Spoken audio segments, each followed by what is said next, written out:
eu sou médico, sou radiologista também, coincidentemente, 3 radiologistas. Tem um problema aqui, né? 3 radiologistas, né? Que é isso, né? Sou médico, sou radiologista, tenho uma empresa que presta serviço em imagem. Estou num projeto agora de um podcast, eu sou host do podcast Saúde Digital. E estudioso da área de inovação e tecnologia e estou aprendendo. Boa noite. Para quem é a primeira vez aqui, o Meetup Health 4.0 tem a intenção de fomentar o ecossistema de inovação a partir de reunir pessoas de várias áreas para discutir o tema de saúde, né?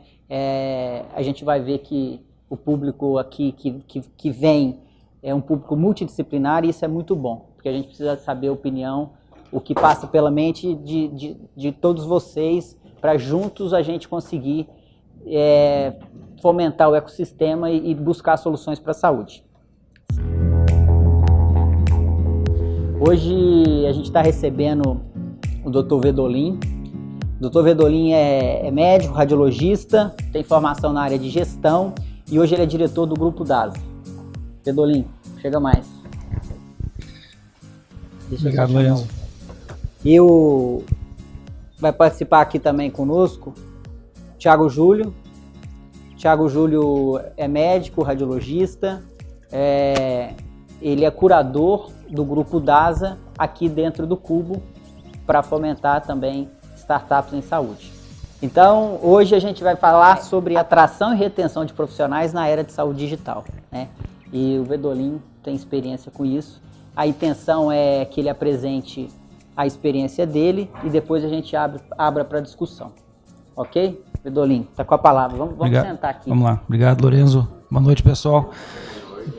Em primeiro lugar, agradecer o convite, é um prazer estar aqui.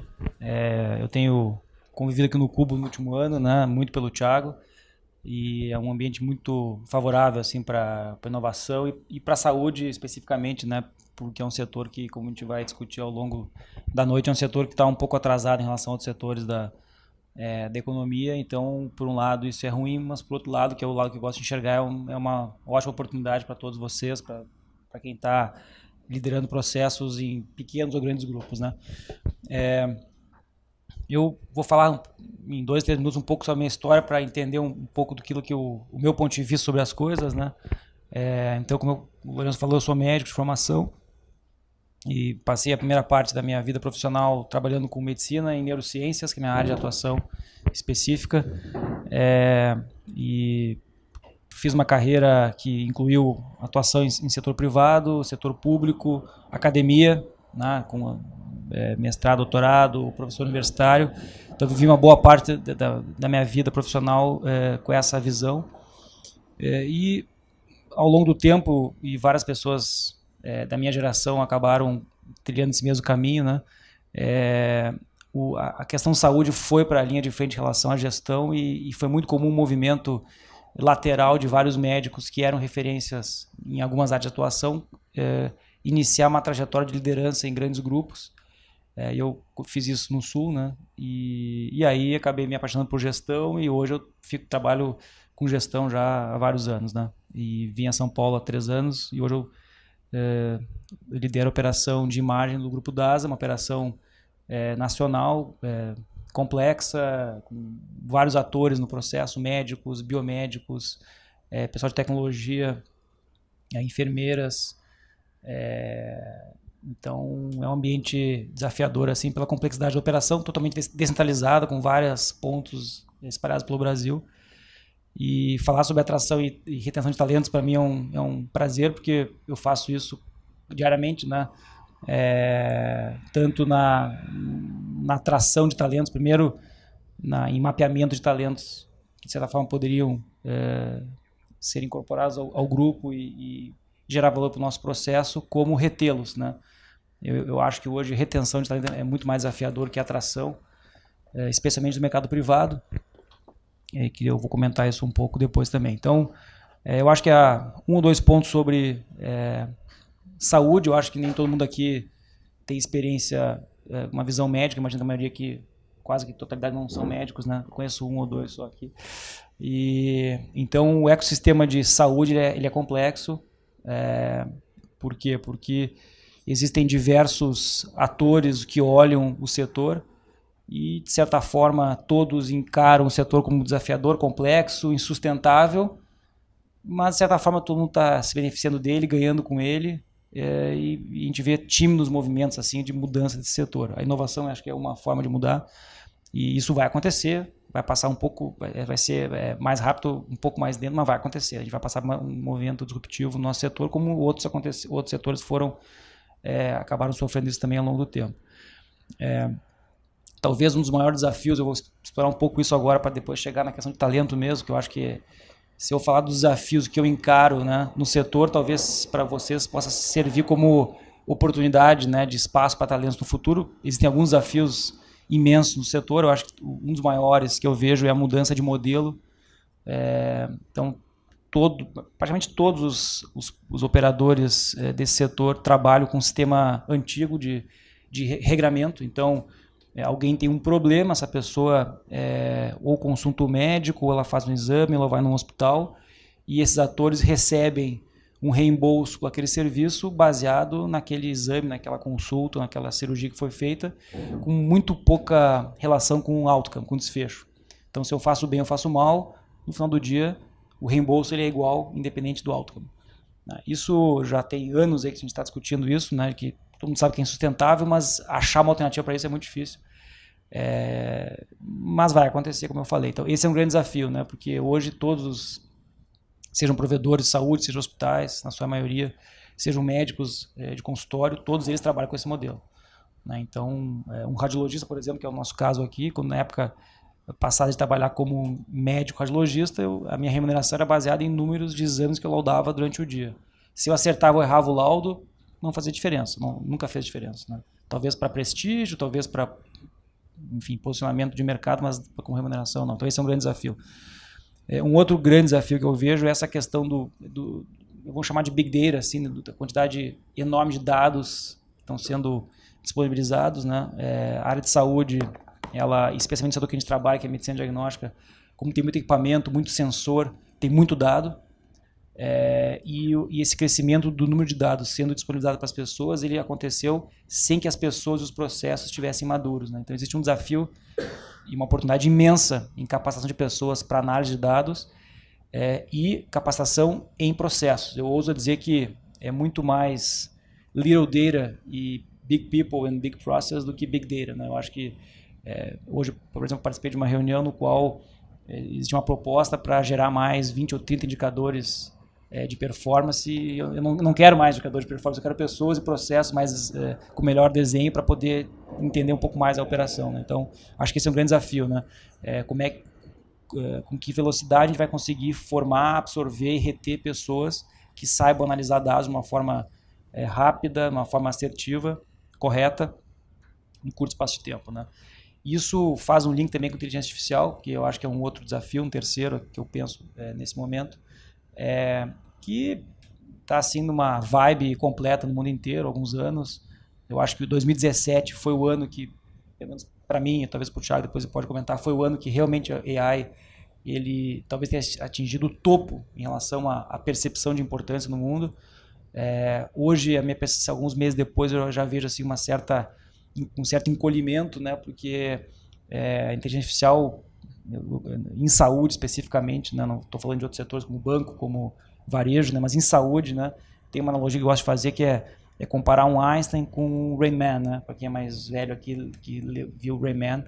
O Rain Man era uma figura com conhecimento absurdo de uma área muito específica do conhecimento, né, e o Einstein é um indivíduo com conhecimento amplo em várias áreas do conhecimento. Então, AI ela traz isso, né, ela é espetacular para dar uma resposta, uma pergunta muito precisa. Só que a saúde é muito mais complexa que isso. Existem várias perguntas que têm que ser feitas, várias respostas precisam ser entregues. Então, a gente está sofrendo um pouco em integrar todo esse conhecimento para dentro da operação, o que deve também, nos próximos anos, mudar. Mas, de novo, aqui tem uma outra oportunidade absurda para quem conseguir programar, criar algoritmo, de certa forma, integrar isso com operação de uma forma rápida. Vejo como um super desafio e uma oportunidade também. Existem outros desafios que eu vejo na saúde que talvez, para quem busque muita inovação. Possa parecer um pouco chato isso, porque é uma coisa muito antiga, né, de anos atrás, né, mas assim, eu sinto muita falta ainda de gestão de uma pessoa com capacidade de gestão de projeto. A gente vê com muita frequência ideias, né? Isso é quem trabalha com operação, que é meu dia, né? Trabalhar com operação significa trabalhar com problemas. Eu acordo de manhã sabendo que meu dia vai ser resolver problemas e estou confortável com isso, não tem problema nenhum. E também sei que vou dormir com nem todos eles resolvidos, não tem problema nenhum, é assim que a vida é. Então, quem trabalha com problemas, né, trabalha em paralelo com ideias de resolução dos problemas, né? E é muito comum a palavra piloto. Vamos fazer um piloto, projeto piloto, a gente escuta muito isso, né? E existe uma carência bizarra assim, em relação a isso, pelo menos na minha experiência, né, de pessoas, o grupo de pessoas que conseguem entender exatamente qual é o problema, que eu acho que as pessoas gastam muito pouco tempo pensando no problema, né? A gente sempre vai para a solução direto para tentar resolver rápido, apagar o incêndio, mas na verdade o problema ele é a parte mais relevante, né? Então a gente deveria gastar muito mais tempo pensando no problema, depois de pensar no problema, na solução do problema. E aí vem uma pergunta que também é complexa, né? Como é que a gente resolve um problema, né? A tendência natural do ser humano é olhar para trás, né? Bom, deu certo lá atrás, eu vou repetir a mesma estratégia, né? No mundo que está mudando, a probabilidade disso ser insuficiente é muito alta, né? Então, aqui eu vejo uma outra oportunidade para todo o ecossistema, que pensar no problema, basicamente, na minha visão, passa muito por olhar para uma startup daquele, que, de certa forma, trabalha com aquele assunto, né? Você tem um problema de dados, né? Eu não estou conseguindo resolver uma análise de dados aqui. Quem é uma startup que trabalha com esse problema? Porque a startup ela tem a velocidade da ideia muito mais rápida. Então, talvez não tenha ainda capilaridade, nem volume, nem tamanho para conseguir ganhar mercado. Mas é muito comum a solução do problema estar numa startup. E aí acho que vem muito do Cubo, vem muito desse ambiente aqui, né? Então, saber que aquele problema que eu detectei e a solução base passa por isso já eu diria, 80% do caminho. Os outros 20% é conseguir achar pessoas que vão liderar o projeto, que é difícil, a gente vai entrar isso no final da minha fala aqui, e que tem um nível de governança e muita disciplina para poder fazer com que o projeto ande, né? Então é muito comum os projetos pilotos falharem, né? Porque as pessoas não estudaram bem o problema, não tem a solução correta, não envolve as pessoas certas no momento adequado. Tecnologia, a gente sente muito isso, né? É um setor que é o plano de fundo para várias áreas, né? Em saúde é muito forte a tecnologia. Então, não envolver o time de TI num projeto desde o início é um erro histórico, né? A gente tem que fazer isso de uma forma muito disciplinada. E aí, depois que o projeto, enfim, foi testado, as pessoas esquecem, né? E falta energia e um pensamento mais anglo-saxônico, assim, de poder rolloutar isso e fazer realmente acontecer e ter disciplina para ver se realmente aquilo que deu certo numa unidade ou num grupo pequeno de pessoas vai dar certo em milhões de pessoas durante um ano, por exemplo. Então, acho que essa é uma outra oportunidade que eu vejo para as pessoas ter um skill muito adequado em gestão de projeto. E aí entra um ponto que é assim, ok, eu falei de desafios, né? Falei de oportunidades, mas o talento, né? Onde é que entra o talento, que era a provocação dessa conversa aqui. Eu acho que o talento entra como prioritário, né?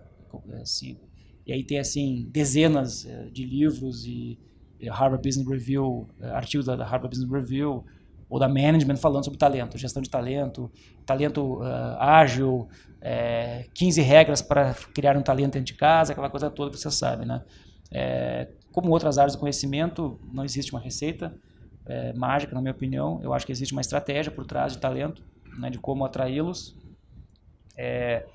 A atração de talento muda ao longo do tempo. Não muda muito rápido, muda em gerações, né? Então, aquilo que eu vi no passado, assim, de compensação ou remuneração ser uma maior assim, argumento para atrair um talento, hoje perdeu muito espaço. Na minha visão, hoje isso, eu diria que está entre a segunda ou terceira, talvez entre terceira e quarta prioridades. Eu vejo que talvez a grande instrumento para atrair um talento é oportunidade, né? É criar um ambiente dentro da organização para que a pessoa se desenvolva, cresça, ter reconhecimento, né? Acho que esse é um ponto. Um outro fator que eu acho que faz muito sentido dentro do ambiente de corporativo e com muitos talentos que às vezes buscam espaço é criar não apenas a carreira do indivíduo, mas um ambiente saudável, né? Isso é complexo porque a gente é muito competitivo, as pessoas em vários setores buscam metas, as metas às vezes, eu diria muitas vezes, os indivíduos competem pela mesma meta, então se eu compartilhar muitos bons desfechos das minhas ações com o meu colega do lado, ele vai crescer mais do que eu, vai entregar mais do que eu não vou ter a meta, então eu não vou compartilhar, então é difícil isso, como é que eu vou criar um ambiente saudável para que o talento entre, entenda que aquilo faça parte de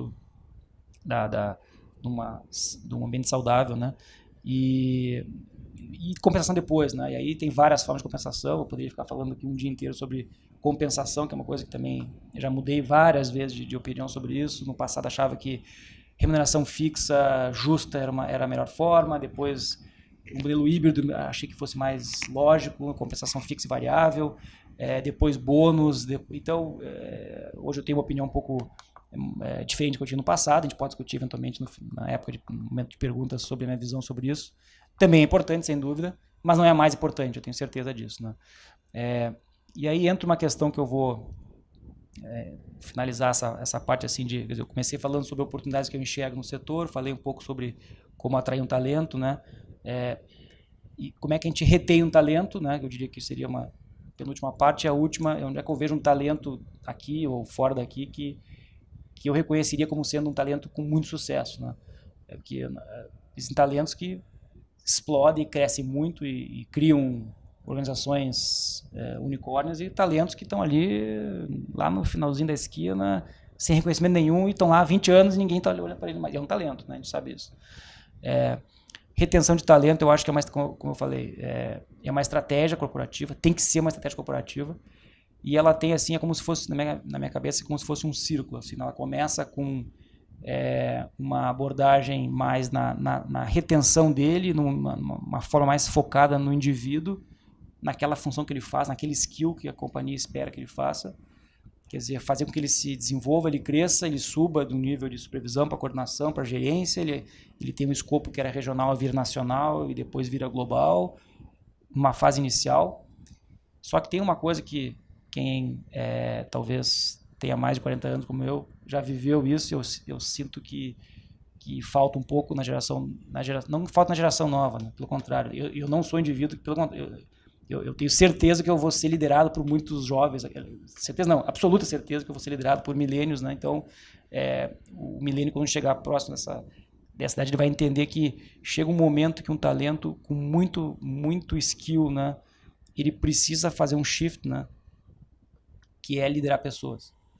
Ele não um talento com uma alta capacidade num assunto específico, né? Ele tem um teto que dificilmente ele sobe para um nível maior se ele não conseguir liderar time. Então, essa segunda fase do ciclo, né? Um ciclo de olhar para a pessoa, reter ela na companhia, dando espaço, benefício, recompensa, é expor essa pessoa à liderança de grupo. Porque aí sim que ela vai, se isso acontecer perto de uma etapa da vida da pessoa que ela já passou por frustrações, ela já tomou porrada, já aprendeu com o erro, cresceu, ela chega no momento em que ela começa a se satisfazer, esse talento, e eu termino falando disso, né? Quer dizer, um talento de sucesso é que ele consegue reconhecer, depois de um tempo, que parte da satisfação dele como indivíduo é ver os outros se desenvolver.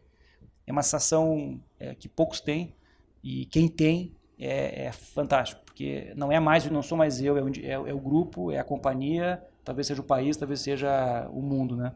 Então, quando a gente vê, por exemplo, pessoas de muito sucesso, né? Não estou dizendo que o Zuckerberg não queira programar e nem que ele não goste do umbigo dele, não é isso que estou dizendo, mas eu tenho certeza, não conheço ele, né? Mas eu tenho quase a convicção de que ele valoriza muito saber que o Facebook é o que é, e ter que ir lá e sentar na frente do senador americano ou na comunidade europeia e dizer que ele vai ter que talvez mudar as regras, porque ele não é só dinheiro, é uma coisa um pouco maior, né? Então, um talento de sucesso, na minha visão, ele passa por isso também, né? De conseguir liderar time. É um indivíduo que tem um skill em diversas áreas, que eu tentei passar por aqui, começa a liderar pessoas, e o desafio final que eu vejo, para terminar, é assim, bom, ok, eu quero liderar pessoas, como é que eu lidero, né?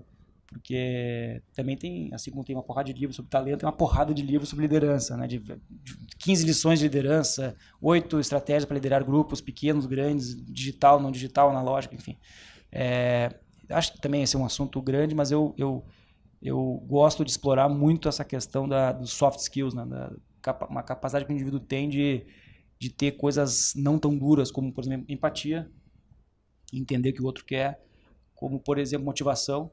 Né? É muito difícil uma pessoa liderar um grupo de pessoas se está desmotivada. Chegar no trabalho com uma visão, uma cara meio assim amarrada e sempre reclamando da vida, essa pessoa não consegue liderar a família. Então, motivação, eu diria que talvez seja um dos maiores drivers aí para a pessoa, um talento de sucesso conseguir mobilizar. E motivação não se compra, né? A gente não consegue comprar motivação em lugar nenhum. Existem motivações externas que são fáceis de dar, como, por exemplo, remuneração, bônus, punição, desligamento, isso é fácil.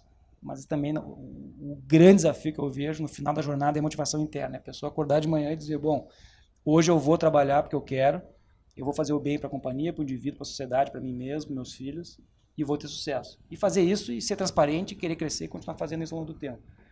Não é fácil, porque existem várias questões envolvidas com motivação interna, mas uma delas que eu vejo, e aí eu acho que eu vou terminar, é dizer assim, que talvez se eu tivesse que escolher um ponto assim, de motivação interna para essa geração nova, em saúde digital, é trabalhar com pares talentosos.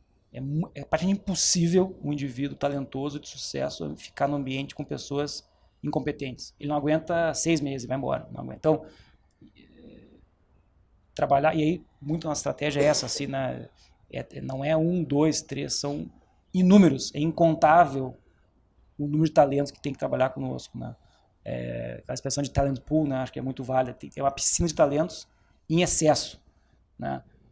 Eu ouso dizer assim que eu sempre gosto de trabalhar com entre 3 a 5 sucessores prontos para minha posição. Agora, se eu morrer, tem 5 caras para entrar no meu lugar.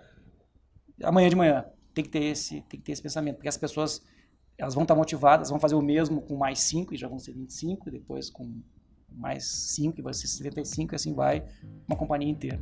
Então, eu acho que era isso que eu queria compartilhar com vocês.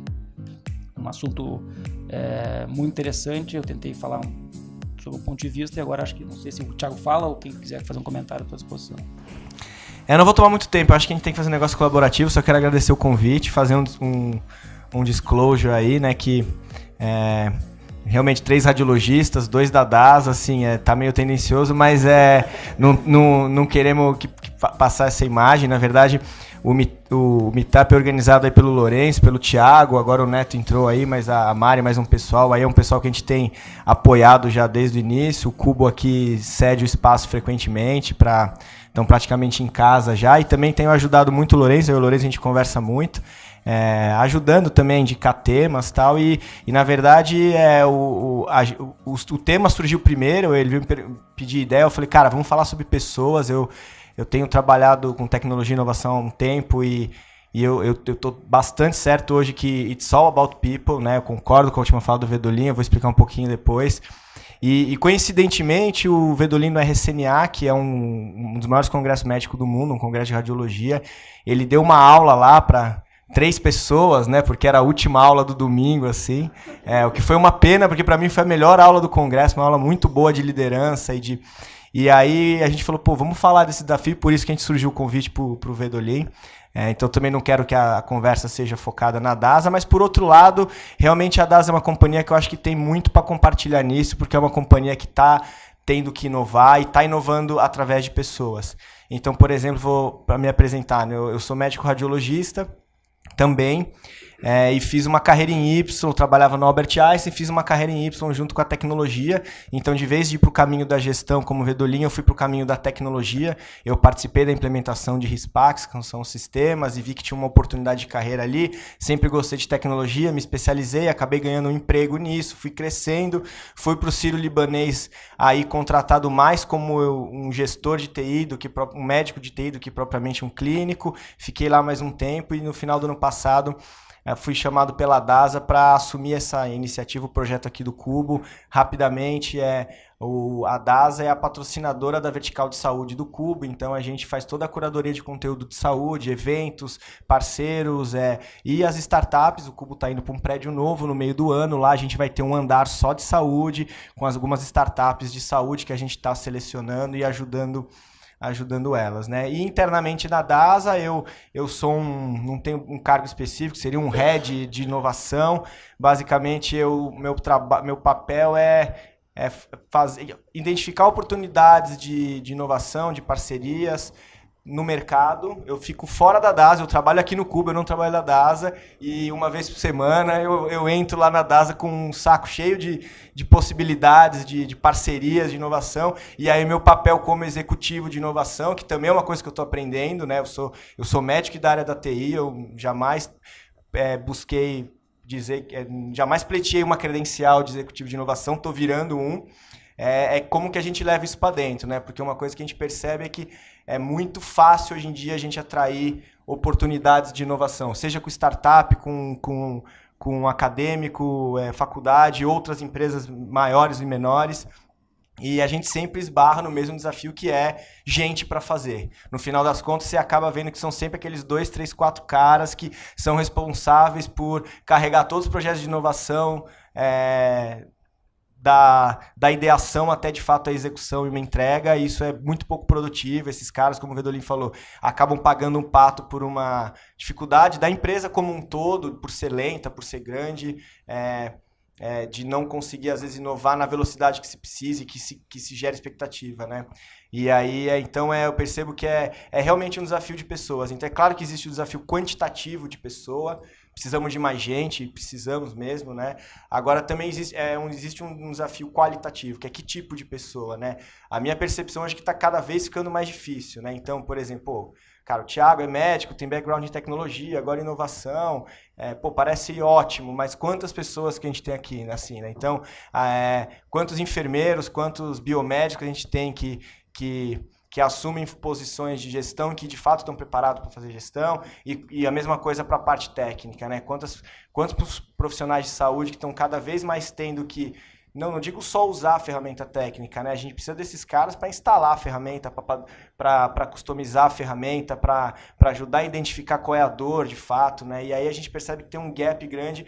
Eu brinco, meu primeiro emprego oficial na TI era uma vaga que chamava relacionamento médico-TI. Basicamente eu era o intérprete. Eu ficava no meio da mesa, a TI do lado, os médicos de outro e os gestores de outro, e eu ficava meio que traduzindo a conversa. Literalmente era isso que eu fazia. E até hoje boa parte do que eu faço é isso, num nível um pouco mais, mas eu tenho que ficar traduzindo não só linguajar, mas também expectativas e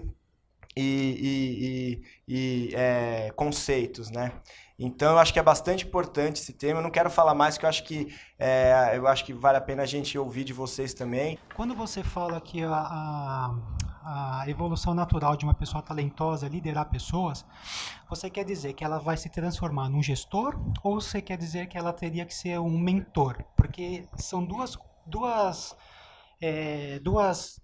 papéis diferentes, mas que os dois lideram as pessoas. Um fica com a parte administrativa, que é pesada, que seria o gestor, e o outro não, ele só pega e aprimora um talento alheio. Excelente pergunta. O que eu quis dizer, eu tentei fazer uma teoria minha, assim, tá? Por isso que eu tentei fazer uma comparação entre o desenvolvimento do indivíduo talentoso com skills, né? Diversos, tem várias pessoas aqui com várias formações diferentes, design, administrador, engenheiro, médico e assim por diante, farmacêutico. Ele se desenvolvendo ao longo do tempo numa companhia, e de que forma vai ser a jornada da vida dele.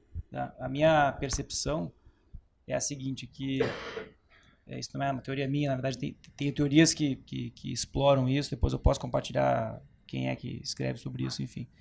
É que a gente passa a primeira parte da vida, né, sendo alimentado pelos pais, a segunda parte da vida a gente alimenta os filhos, na terceira parte a gente já tem que, não tem mais filho, o pai... Então, o que eu faço na terceira parte da vida? Tem um paralelo muito interessante com o crescimento do corporativo disso, né? O indivíduo, num primeiro momento, a carreira média tem muito isso, no primeiro momento ele cresce, se desenvolve, num momento ele constrói, e chega um momento em que ele se pergunta, isso várias pessoas estão fazendo, e o fato de várias pessoas que estão aqui terem uma formação numa área e estarem buscando outra área é um pouco disso. A pessoa não se alimenta mais aquele espaço, ela quer coisas diferentes.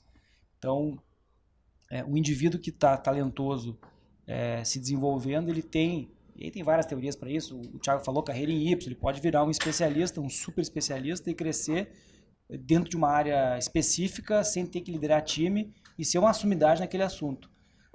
Se esse indivíduo for uma pessoa que se autoalimenta dessa ideia de que ele não tem necessidade de compartilhar o conhecimento com outro grupo de pessoas, crescer e gostar muito de ver outras pessoas se desenvolvendo, seja através de mentoria, que é um excelente tópico, né? Ele pode muito bem ser um talentoso de uma carreira específica. O meu ponto de vista é que esse grupo de pessoas, ao longo do tempo, com o mundo que a gente está vivendo e vai viver, ele vai ser cada vez menor. É uma percepção minha.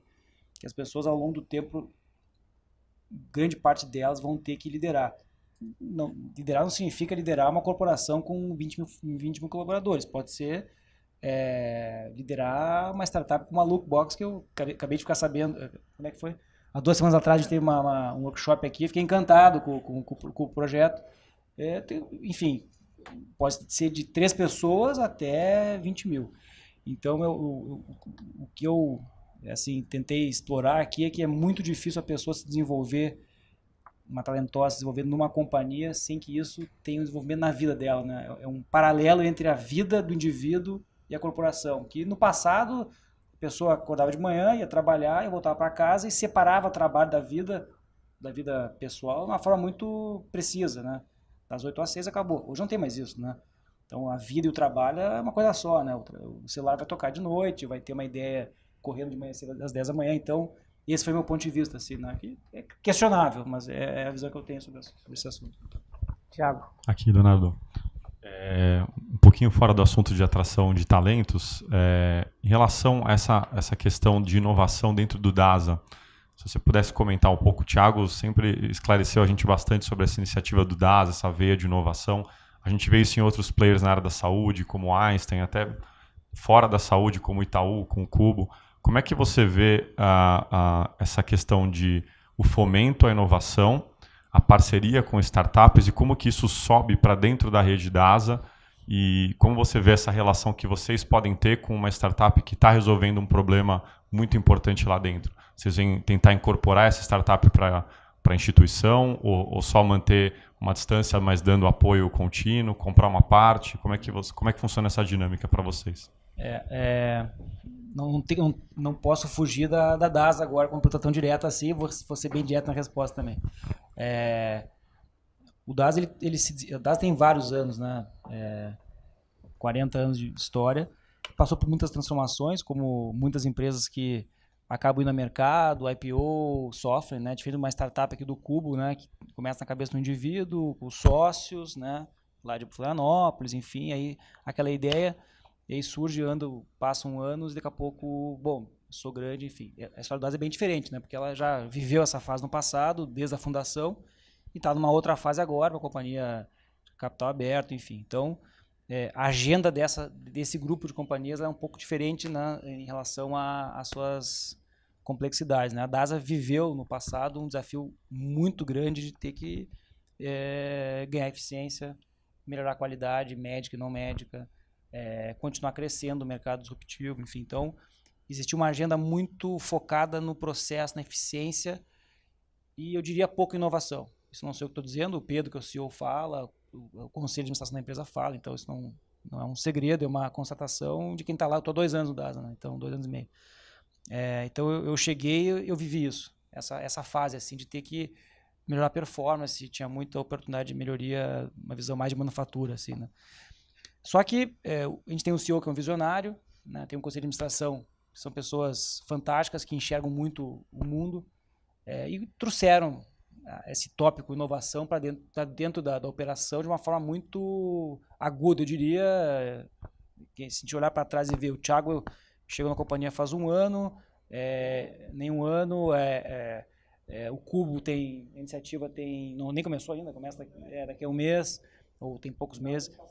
Tem 6 meses, então essa agenda de inovação veio muito recentemente. E a gente se deparou com um problema, né? Eu me deparei com um problema, imagina a minha vida, são 2.500 médicos, um time, uma operação, quase 3.000 pessoas, todo dia de manhã tendo que melhorar a performance, fazer exames melhores, com mais qualidade, menos tempo, errar menos, uma visão bem de processo. de uma hora para outra temos que inovar, que é o oposto, dependendo da visão que a pessoa usa para esse assunto. Então, a gente tem algumas ideias sobre isso, né? Eu tenho algumas ideias sobre isso. Eu não acho, por exemplo, que inovação é um pilar, né? Eu tenho lá supply chain, tenho recursos humanos, tenho operações e tenho inovação.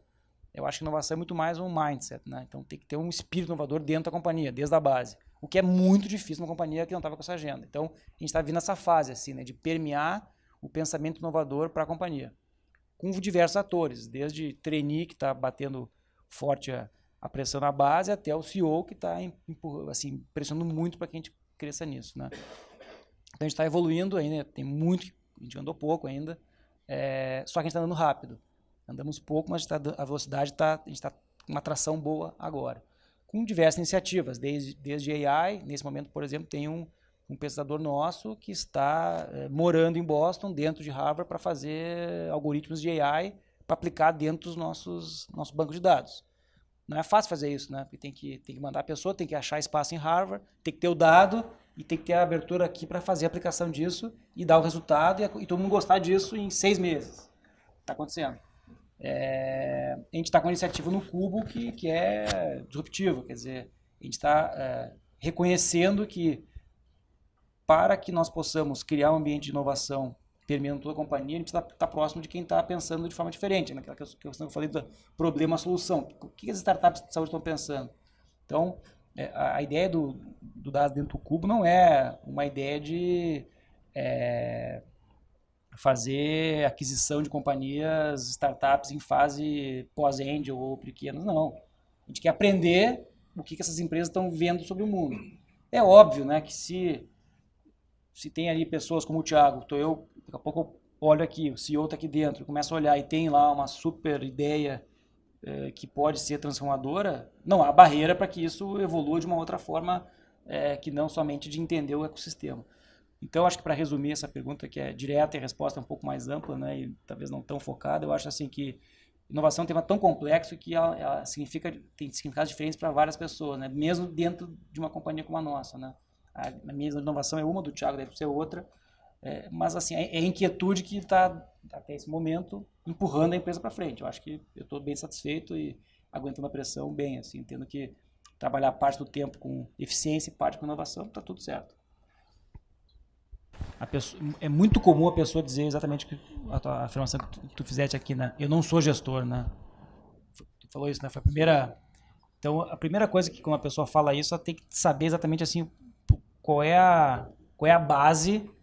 Se a pessoa montou uma empresa, é o sócio fundador, está preocupado se sente mal em demitir uma pessoa. É horrível demitir. Eu demito bastante gente. Não é nada agradável fazer isso. A pessoa que tem prazer em demitir alguém é exatamente o oposto. Então, assim, a pessoa ter um sentimento que exatamente esse que tu tiveste, pelo que eu estou sentindo, não tem nada a ver com ser bom ou mau gestor. Tu é humano versus pessoas não humanas. Então, isso não tem nada a ver com questão de ser gestor ou não. Então, ele montou a empresa, tem sócio, está querendo... tinha 6 programadores, buscou o que tinha 37 anos para tentar fazer ele ser o grande líder. Então, está montando o time, olhou, fez uma análise, por alguma razão escolheu aquela pessoa. O mesmo se repetiu agora na área de marketing, enfim. Então, eu já discordo de cara, assim, que tu não é gestor. Talvez a palavra gestor na tua cabeça não esteja totalmente, talvez alinhada com o que eu vejo de gestão no mundo, né? Ou alguém acha que o Elon Musk chega lá na frente da bolsa da New York Exchange lá, com um grupo de investidores e fala, querem vender meu papel, pode vender, não tem problema nenhum. E a ação da Tesla desce sei quantos por cento, porque o cara pegou e encheu o saco dos investidores, né? Então, será que ele é um bom gestor? O cara que faz isso, né? Então, a gente tem que ter cautela em se auto-intitular um mau gestor. Acho que esse é um ponto. O segundo ponto é que quando uma pessoa fala que ela não quer liderar, isso é forte. Eu não acredito em uma pessoa liderar se ela não acredita que ela possa liderar. Então, o que não deixa de ser uma coisa ruim para ela. Ela talvez esteja imaginando que aquele ali é o limite dela como indivíduo, como profissional. Ok, não tem problema nenhum. Isso não é um demérito dela, desde que ela tenha realmente uma função, um skill, né, ou um grupo de competências que façam que ela tenha valor naquela companhia, né? Quando eu falo que esse indivíduo talentoso que resolve ou porque não quer, ou porque acha que não pode, ou porque tem baixa autoestima, que é muito comum, né? A questão de autoestima, a gente vai para psiquiatria, tem psicólogo aqui, eu vi, a pessoa não se sente confortável em liderar porque ela tem medo do fracasso, enfim. Esse indivíduo talentoso que sabe muito bem fazer uma ou duas ou três funções, esse indivíduo que a gente vê isso na medicina, em outras áreas, ele está sob risco de automação. Então, o AI, ele no fundo, ele tende a atacar esse indivíduo, sabe muito bem, porque tudo pode ser automatizado, ele tende a desaparecer. Então, esse é o meu ponto, que um cara talentoso, quando ele, além de skill, ele consegue liderar time, ele vai mais longe. Esse foi o meu argumento. Não quer dizer que quem tem talento e não queira liderar, não tenha futuro, não é isso. É só porque ele tem que saber que um skill ou dois ou três, no mundo em transformação, eles são mais vulneráveis a mecanismos disruptivos que matam aquele mercado, né? E escolheu... É que na época eu tentei até, a única maneira que eu conseguia de tentar convencer, até se tocou no início, era a parte de remuneração, sabe? E não fazia sentido para ele. Há quanto tempo ele estava na companhia? Há quanto tempo ele estava na companhia? Esse do marketing, há quanto tempo ele estava na companhia? Não foi do marketing. Lá atrás. 37 anos, lá do programador. Ele estava há 1 ano com a gente. Uhum. E ele tinha competências de liderança sobre os outros ou não? Ele tinha. Ele tinha autoconhecimento. Acho que essa é uma coisa importante. Assim, ele tinha autoconhecimento. Ele sabia quais eram os limites dele, as fraquezas dele, o potencial. Sabia. Tinha empatia com os outros, ele entendia. Não tinha empatia. Médio, motivação. Ele era um cara motivado. Ele era. Esse é o processo, entendeu? Escolher um líder é dramático, é muito difícil. É muito difícil porque, no fundo, não tem um indivíduo com todas as competências necessárias, né? Então, o que eu acho que foi tocado aqui a questão de mentoria, tem que separar um pouquinho mentoria, coaching, tem psicólogos aqui, né? Porque a gente confunde um pouco, né? Porque eu faço mentoria, é muito bom. Mentoria é uma coisa fantástica para quem gosta de fazer, é espetacular. Só que a gente tem que saber que mentoria no indivíduo que está dentro da companhia e trabalha próximo a ti, às vezes é uma coisa complexa. Então, mentoria numa pessoa que vai ser o teu líder no futuro, tem que ter cautela, né? Porque às vezes se confunde a vida, enfim, tem que ter um pouco de cautela nisso. Então, assim, eu não sei se eu te respondi parcialmente ou tudo, né? Eu só queria deixar bem claro, assim, quando eu queria reforçar esse ponto, né? Porque é muito comum a gente ver hoje, né? Eu tinha uma aula para apresentar e tinha uma foto, que era uma foto do século XVIII, né, numa foto de uma empresa de manufatura inglesa, tinha umas 50 mulheres fazendo uma costura manual, obviamente, de uma camiseta, uma camisa, enfim. E aí do lado tem uma foto de um call center de hoje, né? E as duas fotos só são de cima e é muito parecido, assim, uma linha de produção, pessoas iguais, o computador lá era costura, né? Então, meu medo sempre, a pessoa muito talentosa, eu vejo muitas pessoas, é que ela acreditar que o skill que ela tem técnico é suficiente para levar ela até o céu. Não vai levar. Não vai levar porque em algum momento, cada vez mais vai precisar de pessoas que lideram outros. E às vezes é o mais jovem. Isso é outra coisa importante. Não significa que seja o indivíduo mais velho ou mais experiente que sabe. Às vezes tem um indivíduo jovem que tem uma capacidade absurda de poder motivar as pessoas, gosta de fazer aquilo, gosta de ouvir. E esse vai ser o grande líder do futuro, né? No nosso caso lá, nosso líder maior que o senhor tem 28 anos. Que é coisa melhor que isso, quer dizer, tem a motivação do jovem, a entrega do jovem, a velocidade de raciocínio, enfim, então, se liderado para o jovem é maravilhoso. Passa para o Thiago dar a sua opinião, Thiago. Sobre isso aí? Sobre a pergunta dele. Eu gosto desse ponto. Isso acontece comigo, acho que acontece é muito comum com o médico, né? Então, liderar eu acho que é muito fácil para o médico, mesmo assim, às vezes que ele não percebe, né? Porque todo o nosso sistema de ensino e depois de trabalho é baseado em relações de liderança e liderado, né? Você está sempre na sombra de alguém aprendendo e uma hora isso aí inverte de uma hora para outra, mas então agora quando você passa a tentar liderar num environment não mais clínico, um environment de business, e aí vem essa coisa de eu não sou gestor, cara, eu não sei. Então eu acho que eu tento separar em duas coisas, né? Uma eu acho que é a parte de liderar pelo exemplo, liderar pelo ideal. E aí eu acho que estamos bem, é o que o Vedolin falou. E aí eu acho que é um papel importante para o profissional de saúde, mesmo que ele não seja um bom gestor líder, né? Guiar. Então assim, a DASA, de novo, sem fazer jabá, mas a DASA, uma das estratégias quando a DASA precisou ali focar nessa coisa de melhora de qualidade e eficiência, foi focar em ser uma empresa médica. Então, hoje, nosso vice-presidente é médico, né? Eu sou um gerente de inovação médico.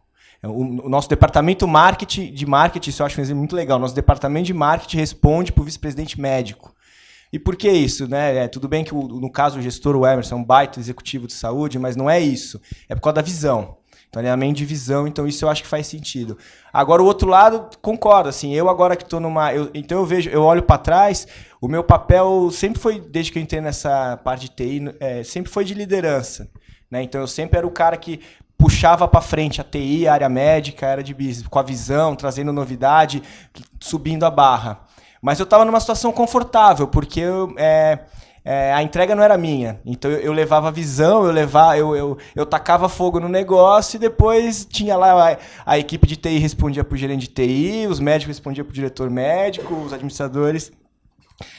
E agora eu continuo sendo o agitador de palco, mas por outro lado agora eu estou tendo que construir time, então estou tendo processo de montar equipe, por enquanto sou só eu, mas estou numa fase de abrir uma vaga, e assim, cara, o próprio processo de abrir uma vaga, né, porque, cara, você senta lá e, não, eu quero assim, assim, assado, e, não, peraí, temos que criar uma vaga, isso envolve um processo, entra no sistema, quanto que vai ganhar, não, mas peraí, mas isso não é vaga de analista, é coordenando um universo, assim, de RH que eu nem imaginava, e, tive que encarar, aprendizado, mas eu acho que, cara, isso a gente aprende, assim, Então, assim, nesse processo meu de escolher uma vaga, uma coisa interessante que aconteceu, na primeira vez que eu desenhei a vaga, basicamente eu me desenhei.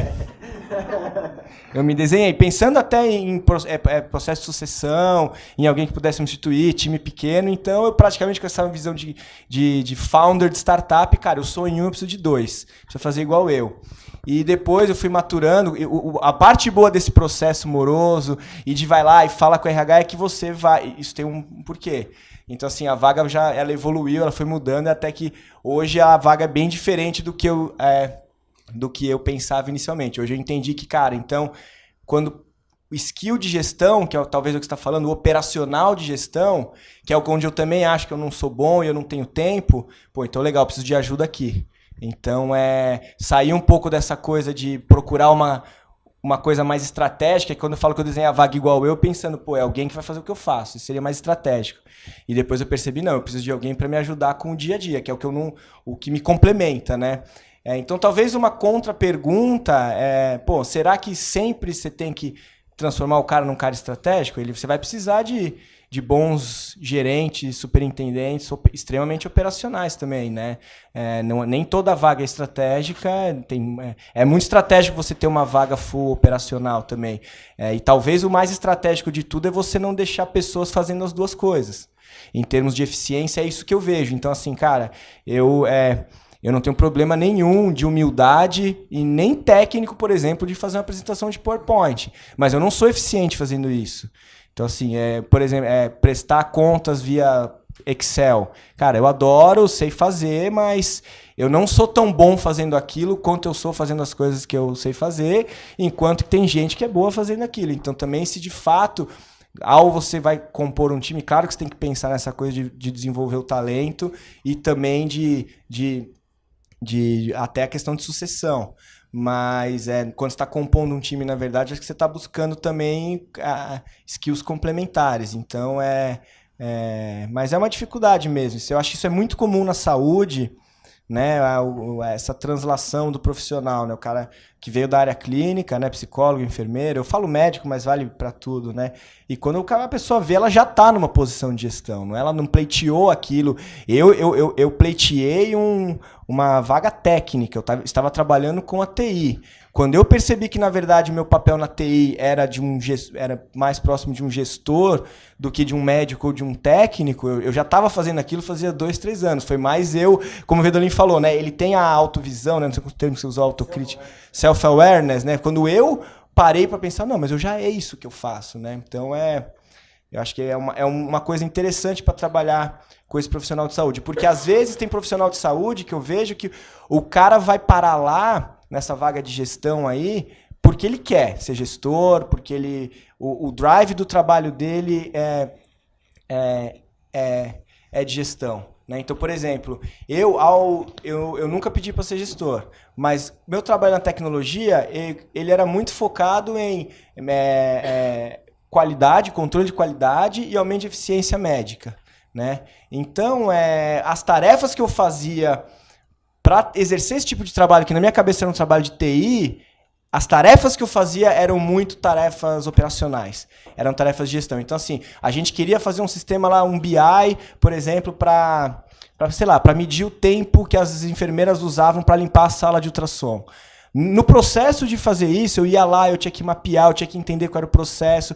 Então, assim, para poder alimentar uma ferramenta, customizar uma ferramenta técnica, eu tive que ir lá e fazer um fluxograma, eu tive que entender o processo, eu estava fazendo trabalho de TI, de gestão. Então, isso eu acho que é o que acontece na maioria das vezes com o profissional de saúde que acaba entrando numa esfera de gestão. Então, assim, tem alguns que desde o começo, não, eu vou fazer MBA, eu quero fazer gestão, eu quero ser a coordenadora do setor. Mas a maioria em geral, por exemplo, pega uma enfermeira ali, chefe do ultrassom.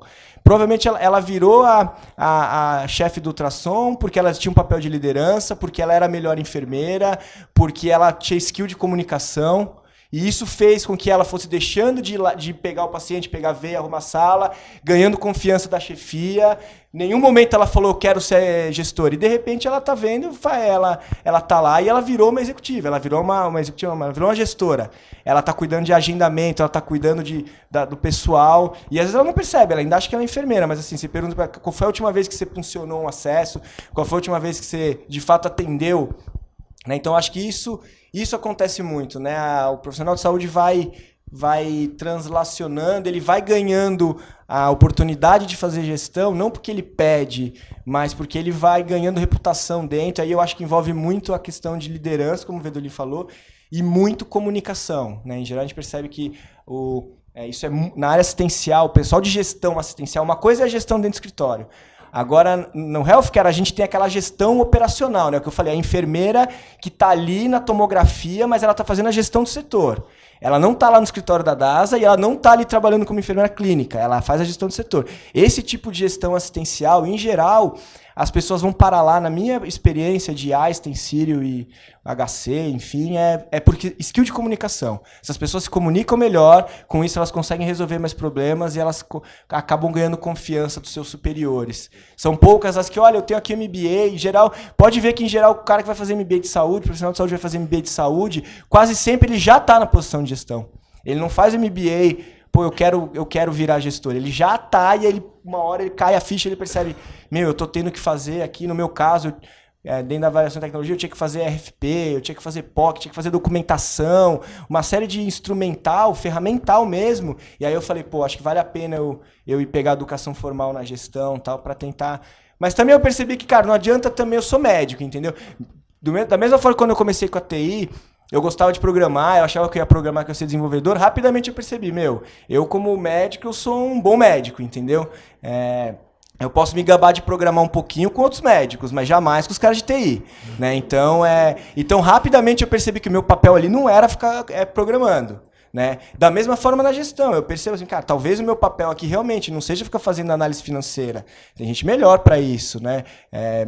Mas é uma descoberta. Eu confesso que agora nessa posição de inovação que eu tô, também é uma coisa que eu tô tendo que descobrir, faço benchmark, por isso que eu acho legal esse tipo de conversa. O Vedolin me ajuda muito, o Emerson, que é o nosso vice-presidente, me ajuda muito, pessoal. É conversa, cara.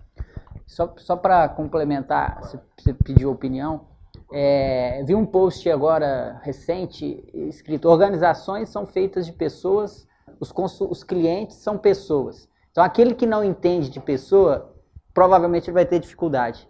E trazendo para a sua realidade, eu olharia no olho do Gustavo e falava, aonde você quer chegar? Daqui 2 anos você quer estar onde? O que te motiva? Porque eu acho que a motivação, ela não pode ser no atacado. Eu acho que ela tem que ser customizada, principalmente para essa geração que está chegando agora. Vocês trabalhavam em locais e vocês não tinham nenhuma métrica de desempenho. Acho que para a maioria daqui que não é de saúde, talvez isso seja muito mais comum. Nas empresas, vocês terem bonificação ligada a desempenhos estabelecidos. Na área médica, né, na área de profissionais da saúde em geral, a gente recebe exclusivamente por produtividade, seja número de horas de plantão, número de consultas que você atende, procedimentos que você faz. O que a gente sabe que não mede esforço de ninguém. É muito ruim para o bom profissional, né? A gente acaba deixando só os maus profissionais. Eu queria saber o que vocês fazem na DASA em relação a isso. Vocês têm alguma métrica de desempenho, seja financeira ou não financeira?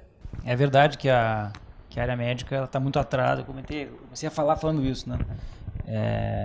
Que a gente está muito atrás de outros setores da indústria. E é fato, né? A saúde, de modo geral, ela demorou muito para entrar nessa visão de KPI, enfim, performance. Mas isso tem algumas razões, né? Eu desafio vocês aqui a me dizer qual é o critério de um bom médico, né? Cardiologista. Por que a gente vai naquele cardiologista e não no outro? Será que a gente tem um KPI assim? Ele fez a formação na top 3 universidades do mundo e o outro fez na top 6. Nas últimas 10 consultas que ele fez, os pacientes tiveram reinfarto somente em 1%, enquanto o outro em 40%. O NPS dele. Ele se veste melhor que o outro, enfim. Muito da percepção de qualidade do médico é por soft skill. É um indivíduo que escuta, ele toca.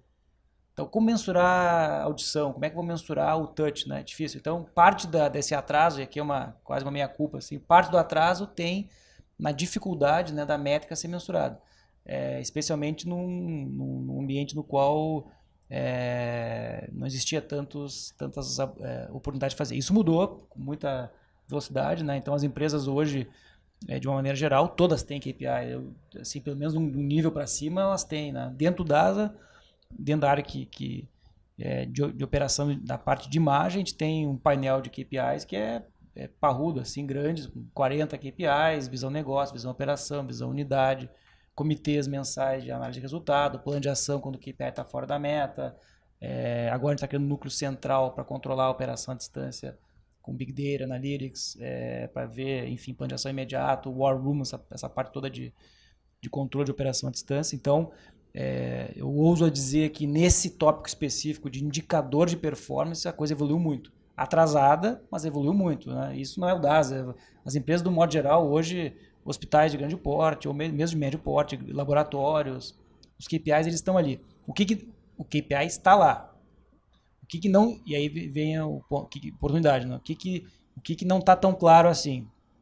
Que eu acho que é discutível. A assertividade do dado. Uma coisa é ter o KPI e ter o dado. A meta é 95, 93. Esse dado veio da onde? Qual é a fonte? Passou para o Data Lake? Tem Tableau, não tem Tableau? É Excel que alguém faz e que esqueceu de colocar a última célula lá e aí mudou o percentual? Então aí tem oportunidade. Tem muito erro aí. Com certeza tem erro.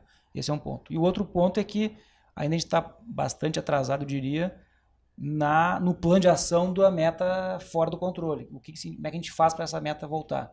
Então, aí entra a qualidade, por exemplo. Então, acho que aí tem uma grande oportunidade. Toma cuidado com o gaming também. Né? A pessoa começa a jogar com a meta também. Isso é muito comum em tentação. Sem dúvida. Meta, diferença de meta e sonho, né? Complexo. Oi, eu gostaria de voltar para a questão da mentoria. Você comentou que teriam cuidados a tomarem. E, assim, uma percepção minha em relação à mentoria, porque o mentor, às vezes, é da mesma empresa e não tem aquela relação. Porque funcionário, quando não dá certo, você muda de área ou você substitui.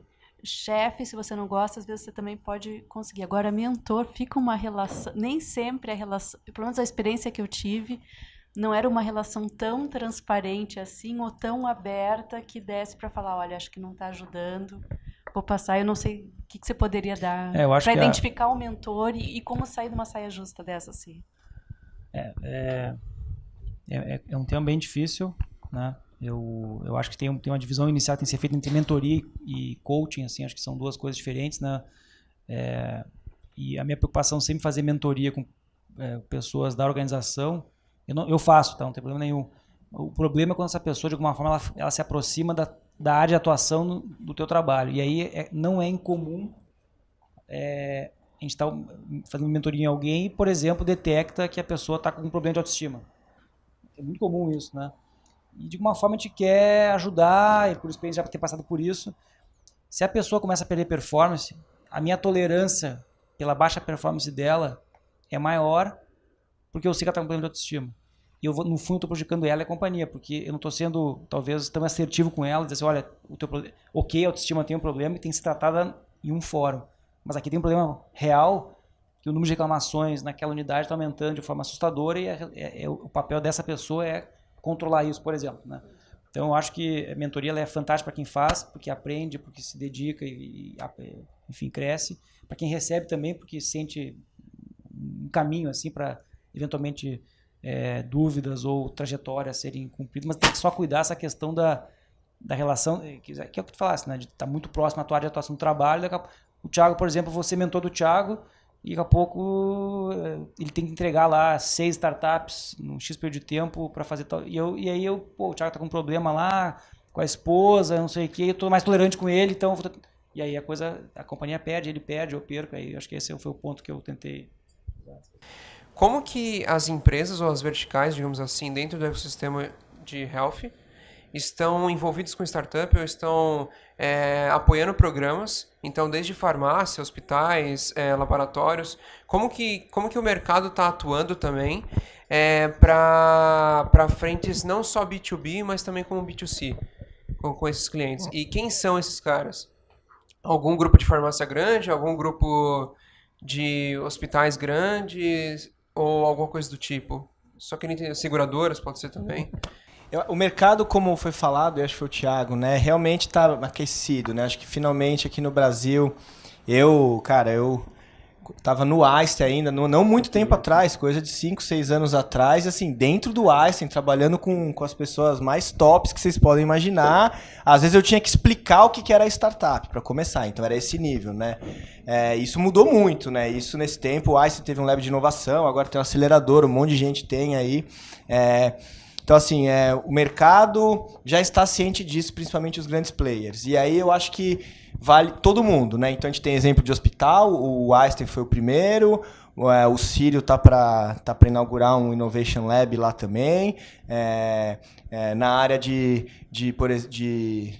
operadoras, a Unimed BH acho que talvez seja o primeiro exemplo, também tem umas iniciativas legais há bastante tempo. A Unimed de Porto Alegre, agora mais recentemente, fez um programa e vai fazer um programa agora, um novo Demo Day. Na área de farmácia também, a Rocha, a Bayer, todas elas têm programas. Então, acho que está bem distribuído, né? Eu acho que, assim, entre players, é claro que ainda são os maiores, são ainda, né? A Redditor também vai inaugurar um hub de inovação lá no Rio de Janeiro, né, que representaria hospitais também. Então, em termos assim de representatividade, eu acho que estamos bem. Eu diria que as operadoras como classe e a farmácia estão um pouquinho para trás. Operadoras talvez porque demorou mais mesmo e é muito fragmentado. E a farma, porque daí é um pouco diferente, né? A farma ainda tem é difícil você falar que tem uma startup de farma, né? A farma não tem MVP em 2 meses, cara. O cara vai ter que desenvolver a droga. Ele pode ter uma... R&D, assim, existe... a gente discute isso muito aqui no Cubo, né? Então, assim, startup de saúde, às vezes ela pode ser igual uma startup normal, às vezes não. Às vezes o R&D dela, o processo de validação, ela é igual era antigamente. A diferença é que ela vem com uma casca de startup, e aí não é também, surfar na onda, falar que é startup, falar que é. Não, porque existe toda uma mentalidade de startup, existe todo um arcabouço de ferramentas, né? Que eu acho que permite classificar algumas dessas empresas como startup. Ou seja, hoje, para mim, startup tem startup conceito clássico de solução escalável desproporcionalmente, que é aquilo que a gente gosta de ver. Mas hoje já tem muita coisa que não é só isso. A gente sabe que não vai ser escalável, mas ela se comporta como uma startup em termos de financiamento, desenvolvimento de produto, e eu acho que está ok, né? Agora, voltando um pouquinho para as grandes empresas, né, a parte de corporate venture, corporate innovation, né, eu acho que está todo mundo aprendendo, né, e não só na saúde, a gente vê, claro que a saúde começou depois, mas você vê grandes empresas, tem um exemplo de GE aqui, que, né, mesmo, dentro e fora da saúde, indústria automotiva, aqui no Cubo a gente vê muito isso, né? Indústria elétrica, enfim, todas estão tentando, todas querem uma startup chamada sua, todos querem ter um programa de inovação, todos querem ter uma aceleradora, mas é difícil, não sabe. Então, o que eu vejo é que é uma evolução. Então, você tem as iniciativas mais modestas, do tipo, faz uma hackathon, faz um edital de inovação com um prêmio, faz só um evento, né? Isso aí vai evoluindo conforme a empresa vai ganhando know-how, conforme ela vai ganhando recurso e principalmente conforme ela vai ganhando credibilidade interna para dar vazão. Do que eu vejo no Brasil, quem está na frente é porque veio top-down, né? Então, assim, no Einstein foi uma coisa que não foi um inovador lá, que olha só, vamos montar uma área e tal, né? A mesma coisa na DASA, isso veio do Pedro, veio do board e cumpra-se, né, com a parceria aqui no Cubo. Então, não é uma questão de autoridade, mas é uma questão do buy-in, né? Ou seja, se você tem o seu C-level, você tem o investidor, você tem o board comprando uma ideia dessa, vamos gastar uma grana ali no Cubo para deixar o pessoal trabalhando de camiseta e vamos ver no que nisso dá. Isso eu acho que é o mais importante, né? Porque o que eu vejo muito, eu sou amigo de todo mundo aí que está na área de inovação de qualquer hospital, mesmo dos concorrentes aí a gente conversa. E eu já tive nessa pele também, quando eu estava do lado dos hospitais, que infelizmente quando eu passei do Einstein quando não tinha área de inovação, aí quando eu saí de lá, e aí eu estava no Sírio e eu saí de lá, então eu não vivi inovação no Einstein e no Sírio, né? E eu sofri muito com isso. Quando você é o cara ali, o middle manager, que é responsável por trazer inovação, mas você não está empoderado e você não tem processo para inovar dentro da empresa, cara, você vai se matar, você vai matar o empreendedor. É o que eu falo, a gente ajuda a matar a startup todo dia aí, achando que está ajudando. Isso é muito cruel, assim, é ruim para a empresa, é ruim para o profissional que está na situação e é ruim para o empreendedor o empreendedor, a hora que, diante da possibilidade de fechar uma parceria com uma DASA, com uma Redditor, com uma Mil, cara, o cara não fala não, topa qualquer negócio, às vezes a gente fazendo papel de mentoria, às vezes eu do lado da empresa, falo, cara, você não está pronto, vamos achar uma clínica pequena para você testar esse negócio. Você acha que você está pronto para entrar no Delboni? Você acha que você está pronto para entrar no Sírio? Né? Mas o empreendedor quer, então não é mais... O que acontece é que acaba todo mundo se dando mal. Né?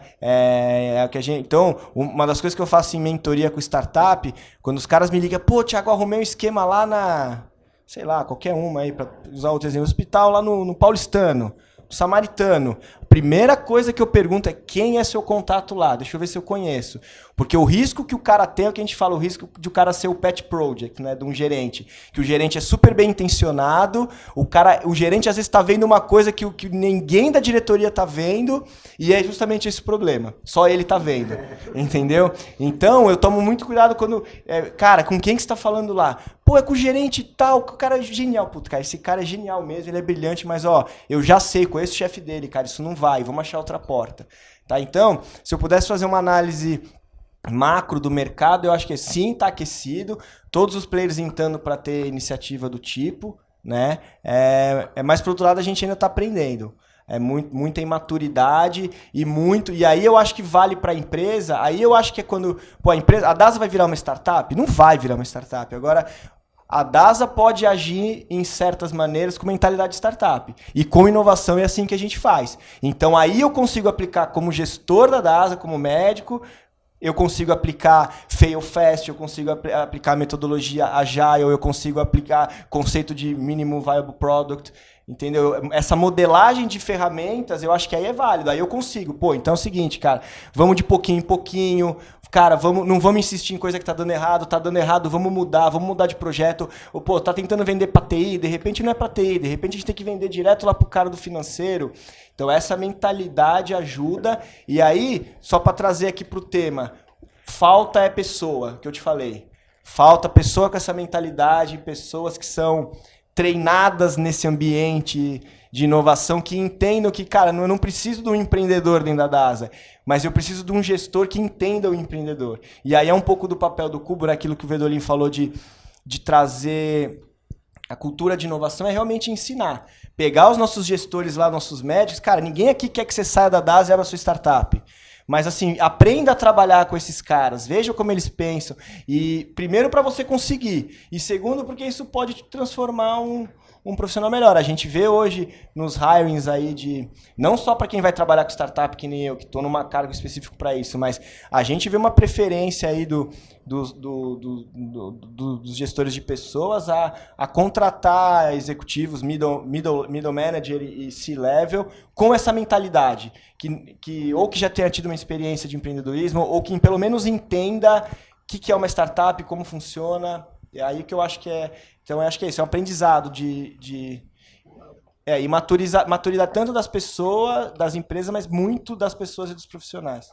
Tanto a área de biotecnologia como a área de farmácia é uma coisa nova para mim, né? Eu era muito próximo de startup de digital, de health tech, pelo meu trabalho na tecnologia. Mas como a gente está com um escopo bem grande, então é uma área que eu estou indo mais atrás. O que eu posso dizer agora, eu acho que não muito. Eu vejo a indústria farmacêutica tem iniciativas, eu não conheço iniciativas de varejo de farmácia, não sei se é porque eu não conheço ou se elas não existem. Eu arriscaria dizer que elas não existem muito, tá? A pergunta é a seguinte, bom, até estendendo a pergunta anterior, a gente está vendo essas iniciativas dessas grandes empresas da área de saúde. Eu queria entender por que agora. Por que agora os heads de tecnologia, os heads dessas grandes empresas estão com essa visão de inovar. E aí uma segunda pergunta relativa até que o Brendolin falou, você vê inovação cross na organização, né? E uma das coisas que eu tenho visão, provavelmente errada, mas profissional de saúde, que é uma pessoa provavelmente avessa ao risco, até inerente à profissão, né? Você não espera que um médico vai inovar ali durante a cirurgia, você espera que ele não inove, né? Então, ou seja, é uma área extremamente regulamentada, com guias bem documentados. Então, como que vocês veem esse conflito dentro da área de saúde com inovação? Ótima pergunta. Acho que porque nesse momento, né, porque nos últimos 2 anos, eu acho que é porque, por algumas razões. Primeiro, porque a gente tem assistido vários modelos super tradicionais desabarem, né? Então, vamos para varejo, Toys R Us, para falar de uma só, que eu tenho filho pequeno, então morreu, né? Quem não comprou na Best Buy, a eletrônica que vê as lojas vazias estão morrendo, né? Então a gente viu outros setores acontecer isso, né?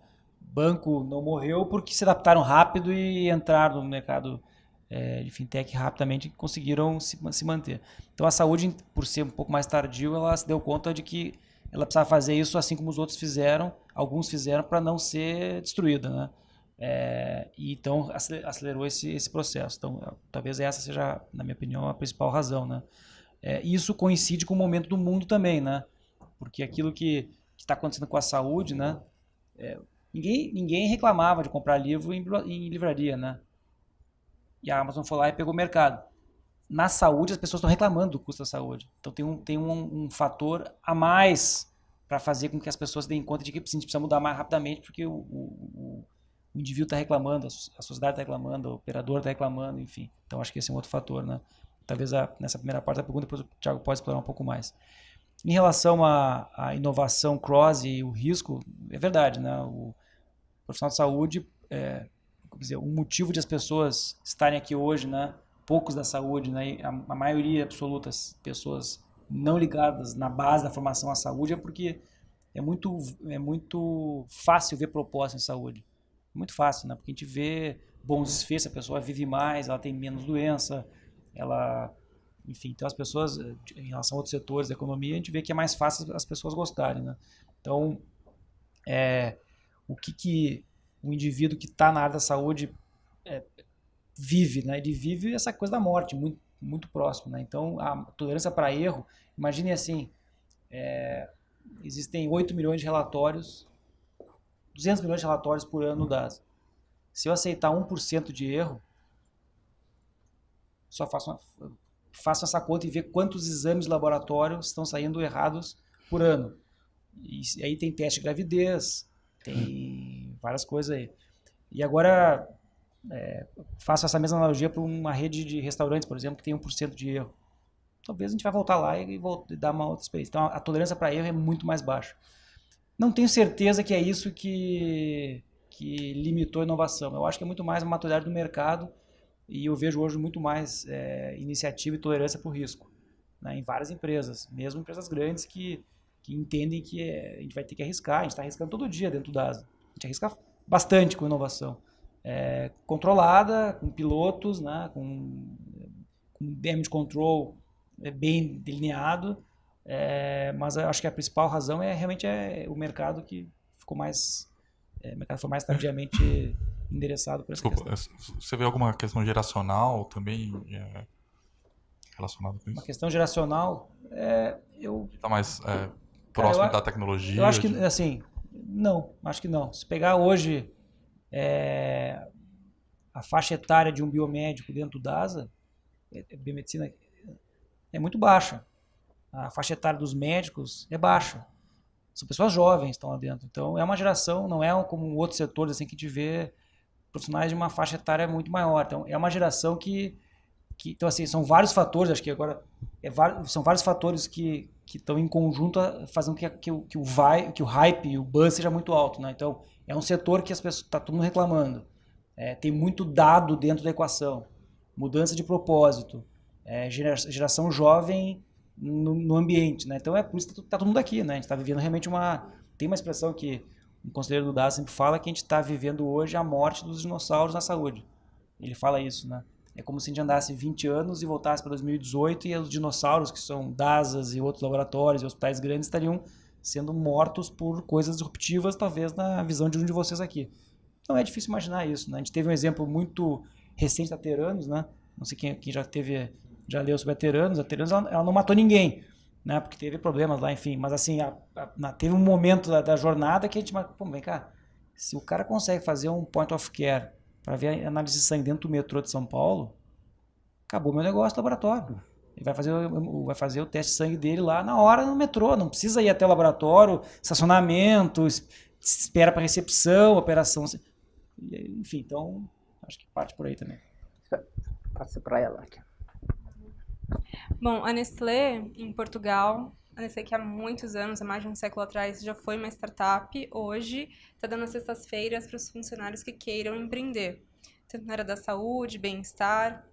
Como é que as empresas enxergam esse tipo de estratégia para atrair e reter os candidatos, os funcionários, e também ser uma fonte de inovação interna, considerando a questão do clima, da competitividade, enfim? Eu acho que faz todo sentido. Claro que a Nestlé, com a história dela, ela está sendo pioneira por esse aspecto, né? Vou dar o exemplo do DASA, de novo uma pergunta bem direta, assim, né? Não posso falar sobre outros laboratórios ou outros hospitais, mas parte está dentro de uma outra questão que é um pouquinho maior, que é o time management, né? Ou de que forma o colaborador, a companhia quer que ele use o tempo dela. As pessoas se deram conta de que não faz sentido exigir coisas que são contrárias à crença do indivíduo e que vai fazer com que a performance dele fique mais baixa. Então, por exemplo, no DASA hoje a gente tem um dia de home office, outras empresas têm isso também, porque a gente sabe que a pessoa, isso faz parte de uma equação de retenção de talento. Estamos distantes ainda desse momento de que o colaborador vai ficar em home office empreendendo, né? Acho que precisa ter maturidade de mercado. O Cubo é uma iniciativa. Na área médica a gente tem alguns projetos para isso, quer dizer, dentro do escopo médico dos nossos médicos, está dentro do escopo, porque alguns médicos eles param de fazer o que estão fazendo no laboratório e passam aqui no Cubo um período por semana para... Isso não faz sentido, né? Se eu tenho um ecossistema do Cubo para que a companhia, os executivos ou a área médica entendam o que está acontecendo, absorvam isso e levem para dentro da companhia, tem uma premissa básica que eles têm que estar aqui, né? Porque senão não vai ser o Thiago que vai levar por e-mail a informação para lá, né? Então eu acho que, mas ainda comparado com a Nestlé é tímida, mas faz muito sentido, né? Sem dúvida. Por outro lado, a DASA tem umas situações já peculiares. É claro que isso não é escalável, mas individualmente, né? Então, por exemplo, eu sou um exemplo, né, cara? Os caras contrataram um médico para não ser médico e trabalhar num hub de inovação. A gente tem radiologista trabalhando full time com desenvolvimento de inteligência artificial, né? Então, um cara que é médico, radiologista, contratado, e o time management dele, não, cara, você não, para dar laudo aqui, você já tem um monte. A gente quer que você foque nisso. Médicos focados que são contratados já com uma carga horária significativa Não é bônus, né? Porque eu também já vivi muito isso. Ó, tá aqui 2 horinhas por semana para você fazer seu projeto de inovação, né? Então, médicos com carga significativa de inovação, digamos assim, pode ser projeto de inovação, pode ser projeto de pesquisa. Então é um começo, né? Acho que não estamos no nível de dar para todo mundo, mas a gente já tem assim, o RH da DASA está com sérios problemas de criar nomes para as vagas ali, porque a gente está começando a ter umas coisas meio híbridas lá que não fazem sentido mais nesse modelo tradicional de, cara, o que você faz aqui? Eu sou médico, né? Não, eu continuo sendo médico, como eu brinquei ali, eu continuo sendo médico, eu só não estou fazendo trabalho assistencial. Estou fazendo trabalho de inovação, tem um lá fazendo trabalho de desenvolvimento de software, outro tem médico querendo trabalhar com a área de M&A, quer fazer análise de valuation de clínica e expansão e quer trabalhar com essa parte financeira. Então a empresa, a gente está sendo... Tem um fator que é determinante, assim, né? Ao chegar num hotel, coloca a profissão que tu escreve. Eu escrevo médico, mas eu penso. Eu deixo em branco e penso também, né? Porque realmente acho que esse vai ser o dia que realmente fica Open Innovation Manager, aí mudou, né? Aí, Pra finalizar, quando eu tava no Einstein, né? Quando eu recebi a proposta do Círio, eu já tinha decidido que eu ia, eu fui comunicar meu chefe lá, o Dr. Funari, que é um cara que eu tenho o máximo respeito, ele foi um dos primeiros que me apoiou nisso no começo. Thiago, eu não sei exatamente o que você está fazendo, mas parece bom. Só dele não me atrapalhar e me incentivar, e ele de fato me deu meu primeiro cargo, ele foi o primeiro cara que me pagou para estar na TI oficialmente, me deu lá, começou com uma tarde da semana, né? Quando eu fui contar para ele, eu expliquei para ele, recebi uma proposta do Círio, não tinha como eu falar não, é uma progressão de carreira, não tinha como nem negociar, fui lá para contar mesmo e agradecer, e ele fez uma cara, assim, eu lembro, meio de feliz, porque, eu apostei nesse cara, tá vendo como deu certo, por outro lado meio triste, o concorrente tá levando, não tem nada que eu possa fazer, mas eu nunca vou esquecer que ele falou, Thiago, mas... quando ele viu que eu estava super decidido que aquilo era o que eu ia fazer mesmo, ele, mas você vai mesmo deixar de ser médico? Eu falei, Funari, muito pelo contrário, eu só tô fazendo isso porque eu acredito que a gente precisa de um médico fazendo isso. Como eu disse, eu falei, cara, esses caras têm um monte de cara de TI bom lá, eles têm um monte de gestor bom. Eu acho que eu tô fazendo eminentemente um papel de médico. Eu não vou sair daqui para trabalhar como executivo numa empresa e vender uma coisa que não tem nada a ver com o que eu faço. A minha visão sempre foi de que estou exercendo um papel médico, só que uma tarefa não clínica assistencial. É um trade-off, assim, não tem um dia que eu vou dormir sem pensar nisso. Sinto falta de fazer, sinto falta da adrenalina, sinto inveja quando eu vejo meus colegas discutindo o caso clínico. Será que eu vou perder esse skill? Não tem, como eu disse, não é fácil, não tem um dia que eu não vou dormir pensando nisso. Um pouquinho de medo, daqui 2 anos esse papo de inovação aí vai pro Beléu, já sei quem é que tá na rua, entendeu? Mas eminentemente, eu acho que tem isso, né? Entender que existe uma visão ali que o médico, profissional de saúde, né? A gente fala médico, é uma sacanagem com os colegas, mas que profissional de saúde às vezes é um trade-off, tem que parar de atender mesmo. O lado bom disso se você quer ser muito bom no que você está fazendo, você consegue fazer tudo ao mesmo tempo, né? Então, será que eu conseguiria ser um radiologista de um nível DASA, de um nível Einstein e um bom profissional de TI, também um bom gestor, tudo ao mesmo tempo? Aí começa a ficar até difícil de acreditar que é possível, né? Legal, muito, muito bom, né? A discussão ótima, obrigado a todos pelas perguntas.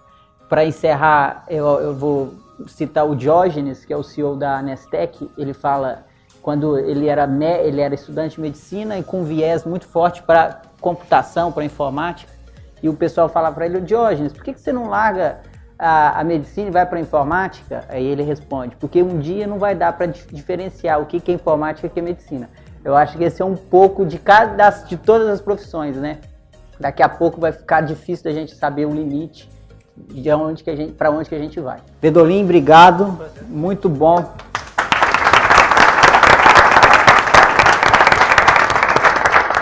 Thiago, valeu. Imagina, parceiro. Sempre um prazer. Voltem sempre. Valeu, obrigado. Neto, obrigado.